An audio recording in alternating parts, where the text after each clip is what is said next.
As artists, we can do a lot of cool things, right? We can release a lot of dope albums. We can host really nice events that our fans can participate in and show up at. Um, we could just do a lot of great things that seem to be pushing our career forward. But then also on the same token, it can feel like we're not getting anywhere. It doesn't like feel right. Like it doesn't even make sense. But if you ever asked, like, why does my income feel random? Why does it feel like I have wins here and there?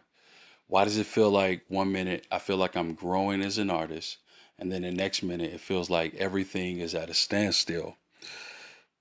This is not about the quality of the product or the quality of the work. This may be a good time to reevaluate your business model. Even if you don't know what that actually is, you have one.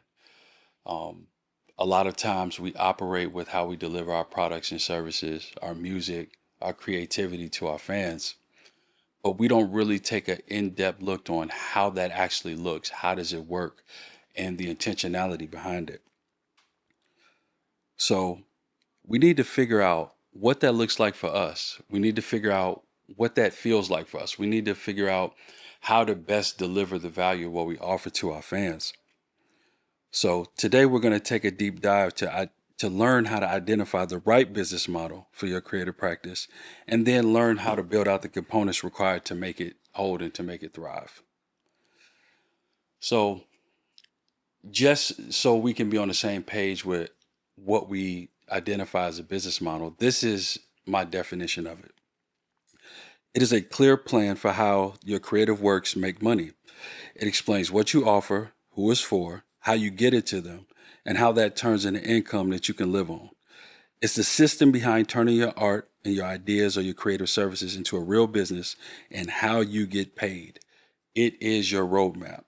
Without it, it's equivalent to like driving without a GPS, and it's like you're almost hoping for success. It's like you're just throwing things at the wall and hoping it's something sticks and hoping that it brings forth, exactly what you're looking for as an artist. But with it, you can be intentional about your steps and the decisions for your creative works in advance. And I think that that's the important takeaway from it, is that it's not about whether what I do or not is going to work 100% of the time, because we can't control things that are outside of our control. We can only control ourselves and how we show up in our creative practice. But it does allow you to go into the future and think about, how is it that I'm going to deliver what I do as an artist to the people that are looking for me, and being intentional step by step to make sure that that comes into play. So that is the definition of the business model, just for the sake of this conversation.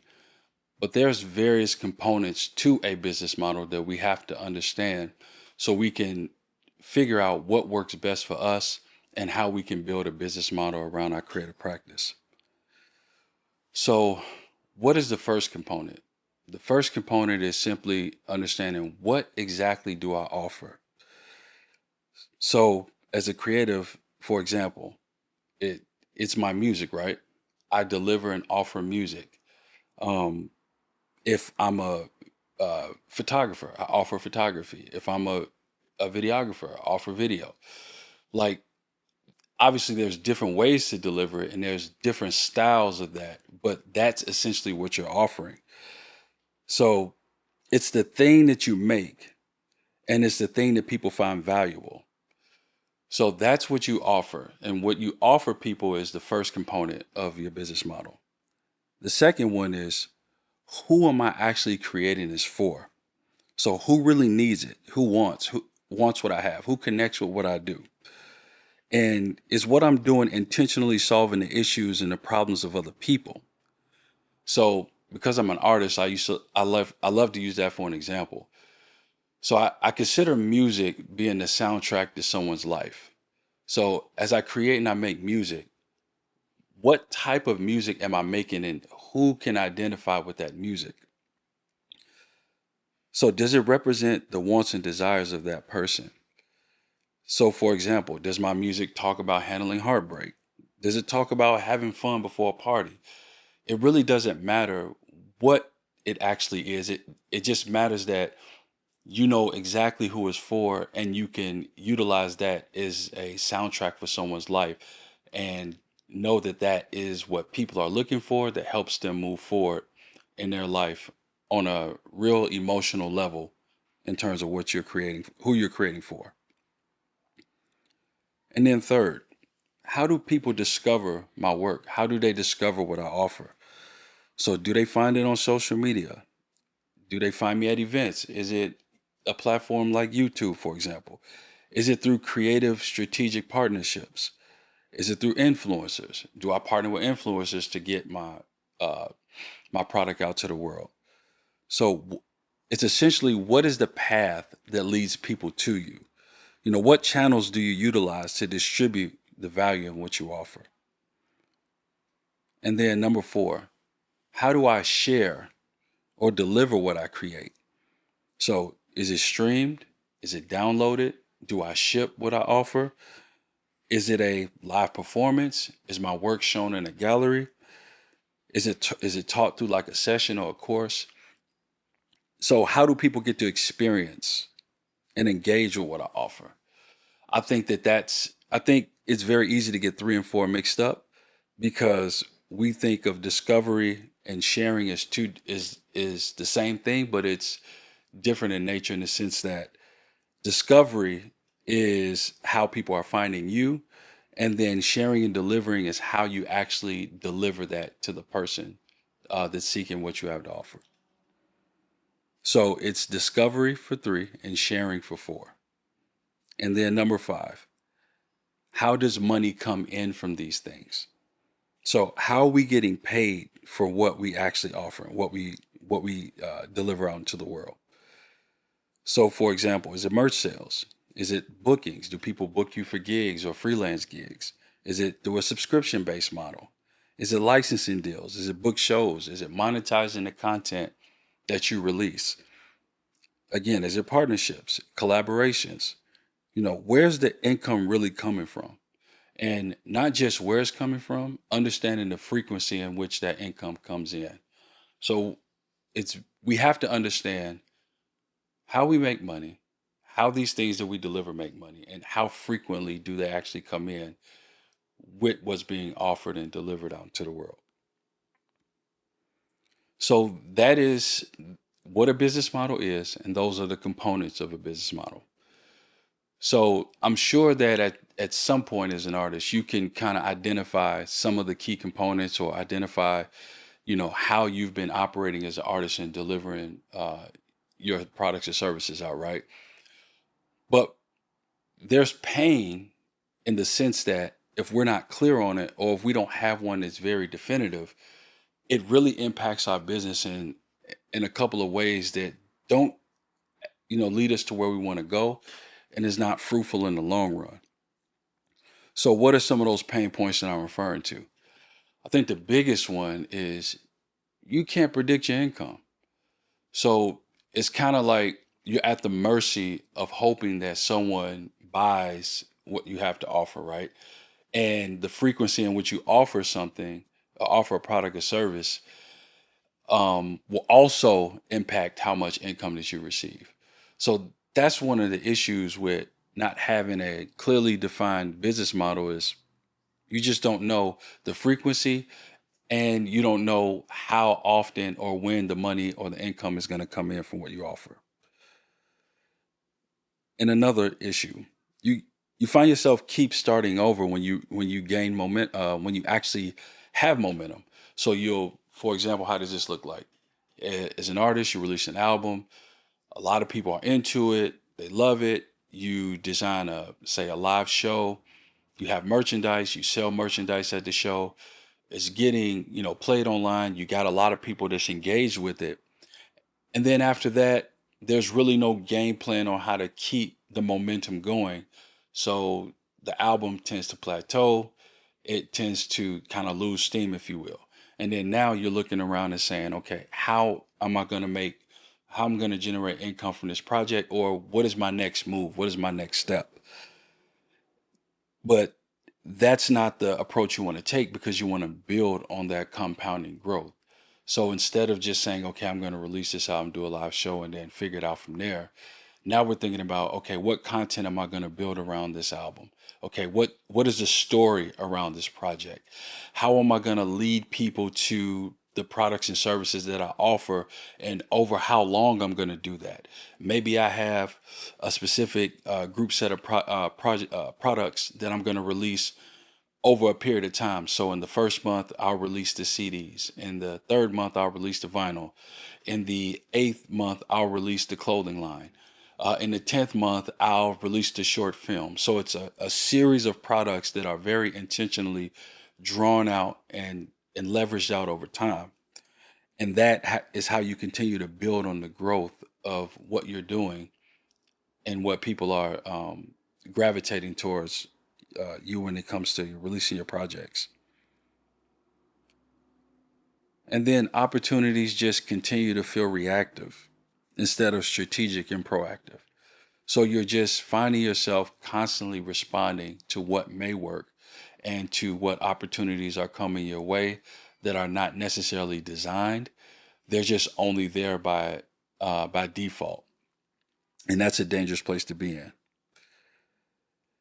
And then if you don't have the business model set in stone and identified, you can't delegate effectively without a model.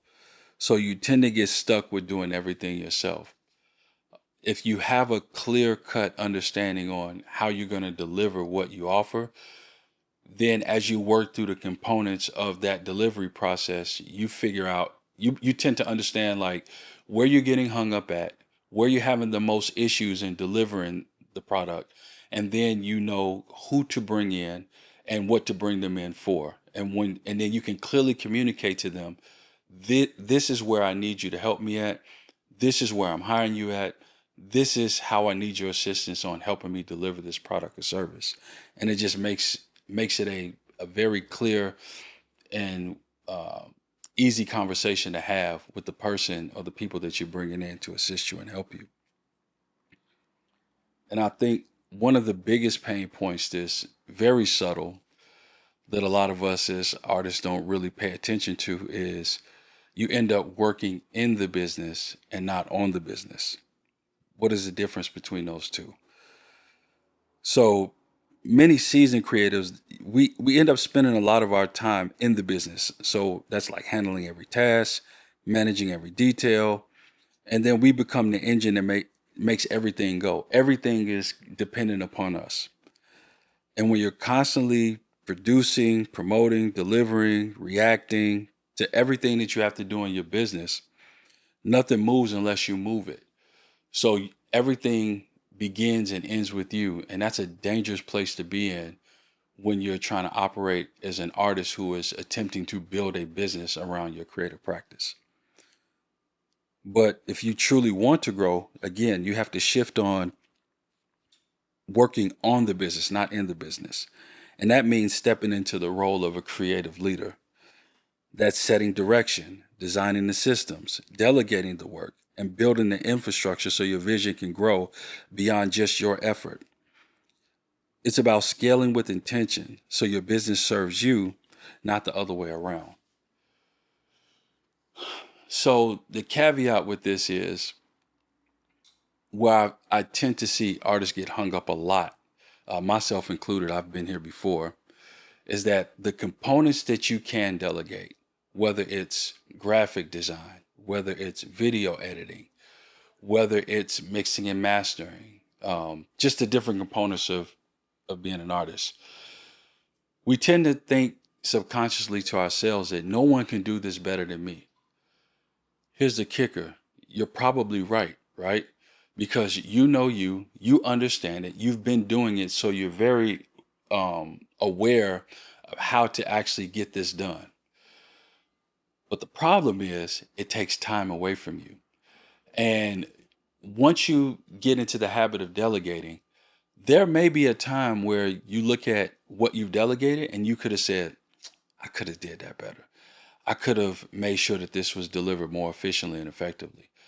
But that doesn't get you to where you need to be, and it doesn't help you grow. You have to allow people to help you and to allow them to go through the rough patches, the mistakes, the hangups, because eventually they'll get better. They'll get more equipped to be able to deliver that product or that service or that task, if you will, and they'll begin to grow in that area, and it'll get more efficient and effective over time. And then you won't have to be so worried or stressed out about if it's being delivered correctly or not. I think you just have to take the risk. It doesn't matter at first. What matters most is you actually having the heart and the posture to understand the power of delegation and the power of being the creative leader and working on the business and not in it. So in 2023, Music Industry Revenue Report, which is the Media Research Group, they found that 60% of independent artists made under 12,000 a year, not due to lack of output, but due to the lack of monetizing the systems in the business and creating a business infrastructure to sustain and build on the income that's being generated. So that tells you right then and there the power of delegation, the power of a business model, the power of being able to step outside of the weeds so you can see the forest, so you can start to identify where you're leading your practice, where are you leading yourself as an artist, and how you can begin to build the infrastructure and bring the people in that can help you navigate to where you're attempting to go. So now we understand what is a business model, the components of it, and the pain points of operating without a clearly defined business model. So let's talk about how can we identify the correct business model that works for you. So going back to the components, let's be very clear here, step by step. Number one, you need to clarify what you're really offering. So what is the core creative value in what you bring to the table? That's very important because you need to understand in the creative space, does what I offer, does it entertain? Does it inspires? Does it educate? Does it solve emotional or cultural needs? You need to go deeper in that perspective so you can really get clear on what you offer and what problem does it actually solve. Does your music really help people feel seen, for example? Is it really the soundtrack of someone's life? Does your creative service, does it help your brand stand out? Does it help you separate from the pack? Because in the end, think about it this way. And I mentioned this on an episode before, as an artist, for example, on Spotify. Spotify alone, over 100,000 songs are being uploaded every day. That's a lot of music. That's a lot of different pieces of content that people can easily gravitate towards and listen to. But that's why understanding who you're clearly for and what you offer, you can cut through the noise. You can cut through that space where it doesn't matter how many songs are uploaded because your music only speaks to the specific person that you're attempting to reach, and you don't have to worry about the crowd overall and in and of itself. You're just worried about the people that you're meaning to reach, and clearly making sure that you clarify what you offer them. And this bleeds into step number two. Again, we have to identify who it's really for. What are the actual benefits from what I create? And why do they care? Why should people care about what I'm doing or what I create? So a key thing to remember is your work isn't for everyone. Who gets moved and transformed and supported by your work is what's more important. It's not about reaching everyone. Again, it's about reaching the people that you're called to reach. And when I think about identifying the type of person that I'm seeking to reach, I want to encourage you to think more in psychographics and not just demographics, right? Just don't think of location and gender and age and things of that nature. We need to think in interests. We need to think in personality types. We need to think in lifestyles, hobbies.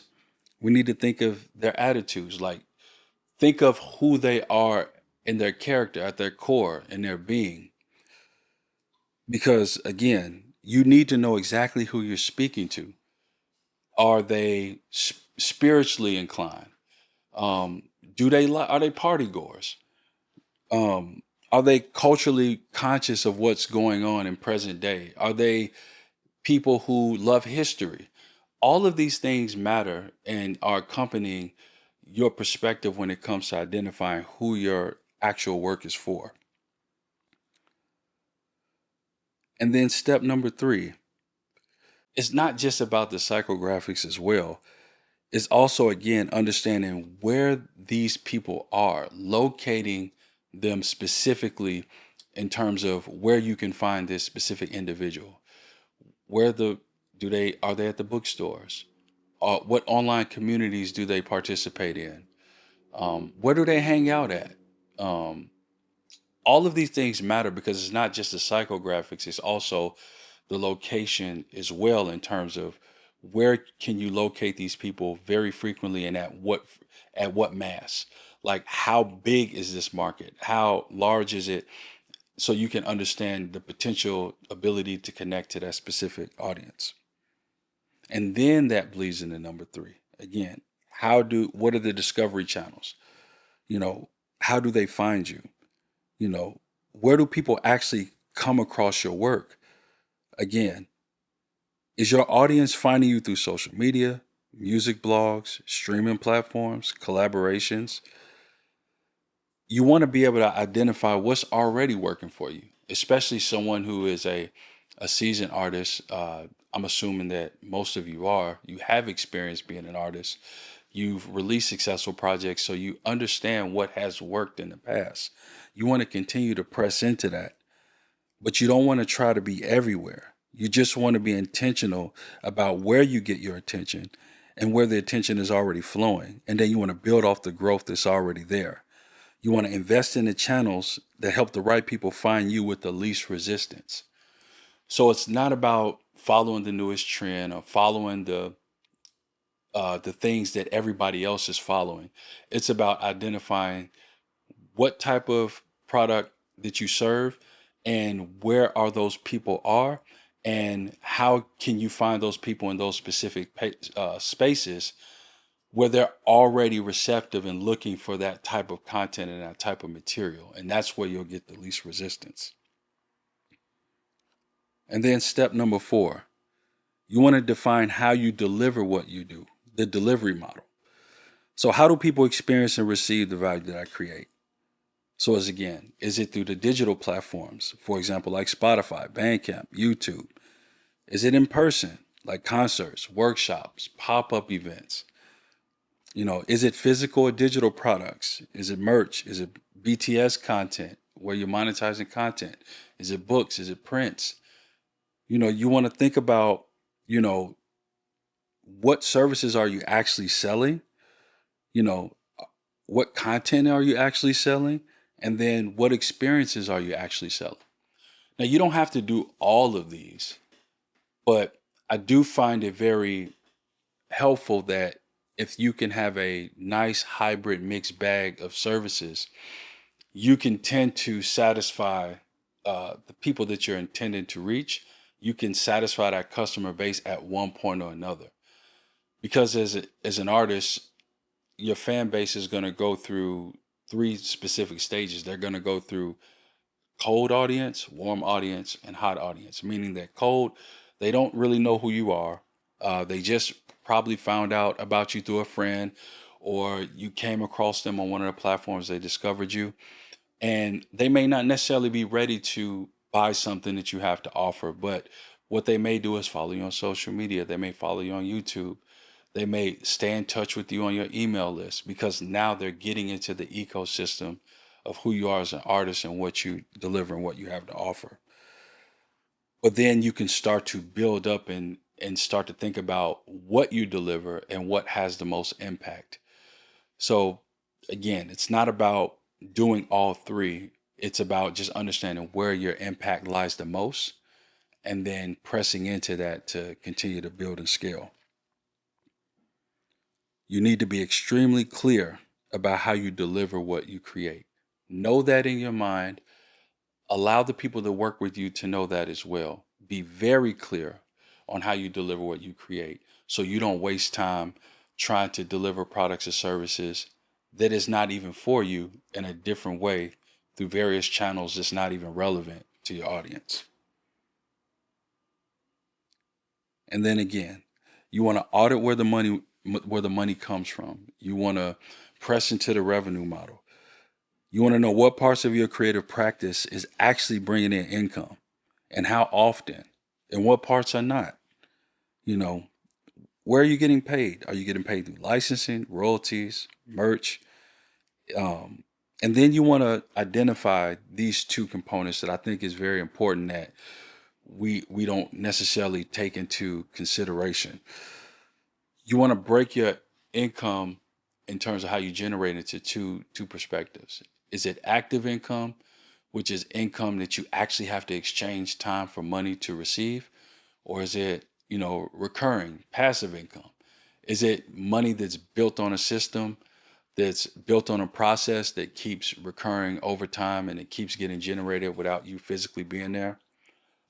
That's very important to understand. I mean, obviously, with today's world, with the access to technology, time is a finite resource. It's not infinite. You only got 24 hours in a day. You and you only got so much human capacity. So your time is going to tap out at some point. So everything that you do as an artist, you don't want to heavily lean in on the active revenue model. And we do understand that there's moments for that because live shows you can't send a hologram there, right? You got to be there. So there's moments where you have to physically be there. But with today's world and technology and the way people actually consume art today, it's very feasible and very understandable to start thinking about, those recurring revenue models that you can put in place that don't require you to be there to actually generate revenue. And again, though there's a series of ways you can do that. We're talking about membership programs, subscriptions, building a community where there's an access to unlimited content that people can get that they won't necessarily find online. But that's just one of a few ways to do it. But it's just something to think about and consider because you want to know your revenue resources and you want to understand if they're reliable, if they're unreliable, and then you want to understand what needs more work, time, and attention to grow it. So you want to, again, break this down into categories, active or recurring. And then the last component of it is the frequency of it. So you want to understand the frequency in which the income is generated to get a full view of not just where the money comes from, but how often you get it. The frequency is just as important too as understanding the actual model of it, active or recurring. And because you need to be able to predict, you need to be able to understand. If you can't predict as best as you can, then you don't know where to allocate resources.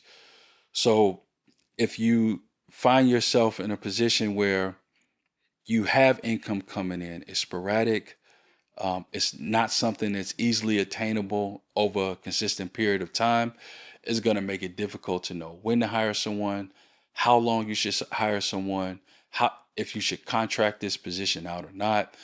It's going to make it difficult to understand what part of the business needs to be invested in. Should I invest in more advertising, more marketing? Do I need more materials or infrastructure to deliver my product or service? Do I need a new computer? Do I need another camera, another lens? Do I need more lighting? For example, do I need to invest in some technology software like Zoom or some AI tools that I need to put in place to deliver my product or service? That's the danger of not understanding the frequency because you don't know where to invest in and you can't predict where the income is coming from. So once you can go through these steps and you can map it out and you have a clear understanding of identifying and defining what your business model is, you want to ask yourself these few questions. Are these pieces of my business model working together or are they pulling in different directions? Am I building something that's scalable or am I just recreating the same burnout cycles in new form? Is this model built to have impact? Is it built to have high frequency recurring income, or is it just to simply survive the times? Those are the questions you want to ask, because once you make a commitment to what the business model is and once it's defined, you're going to be auditing your process, often, because with technology and with the way the world works, things change very quickly. It changes very frequently. And we need to understand if what we're doing is working today, or is it antiquated? Is it out of date? And then we need to be lean to adjust and move forward, without having you know, these processes in place that are hard to manage and hard to move if we get to the point and we realize that they're indeed not working for us. So again, I just want to continuously harp on and reiterate these powerful benefits and these things that we should consider and think about when it comes to having the correct and the right business model and defining it from the beginning. So you want to be able to, again, project and plan income more effectively. And then your income generation, again, does not feel like a guessing game. You want to hire and delegate with clarity. You know exactly what roles are needed to help you execute what you offer. You want to continuously have this in place so you can avoid burnout, because you're focused on value-based output instead of hustle. You want to be able to build the right partnerships and that give you the strategic alignment to your business model the correct way. And then you want to scale and still make art at the same time. You want to be able to make sure that what you're doing has value. It continues to add value. It gives you peace. It gives you love. It gives you joy. As well as, in the same token, know that you are building a successful and effective business. So, according to the Harvard Business Review, just to drive this point home, creative artists or companies with clearly defined business models scale 5 times faster than those without it. And this applies even more in creative industries when intangible value must be systemized. So let's bring it full circle. You put in the years, you put in the work, you have the fan base, you're at the precipice of what's needed to really take your creative works to the next level. You have all of the components to build a successful business. All you need to do is identify and implement and define the correct business model. And that's really understanding what you do, how it creates value, how you deliver it, how does it solve the problem of the people that it's being delivered to, where you find them, how it's delivered, and the value that you create. Understanding these components will easily help you scale with intention. It doesn't mean the work is easy. It just means that you're already halfway there, because you understand what you want to do. You understand who it's for, and you understand where your creative practice is going. So again, if this episode resonates with you, please share it with somebody. Please let someone know. I'm just excited to see you build, as an artist, a successful business. And as you build that successful business, it's great for the industry as a whole. There is opportunity to build something that you love, that people benefit from and solves their problem, that doesn't feel like a burden. And it starts with defining and identifying the correct business model for who you are as an artist and how you serve the people that you're intended to serve. Again, I'm Neak. Thank you for watching. See you next week. Peace.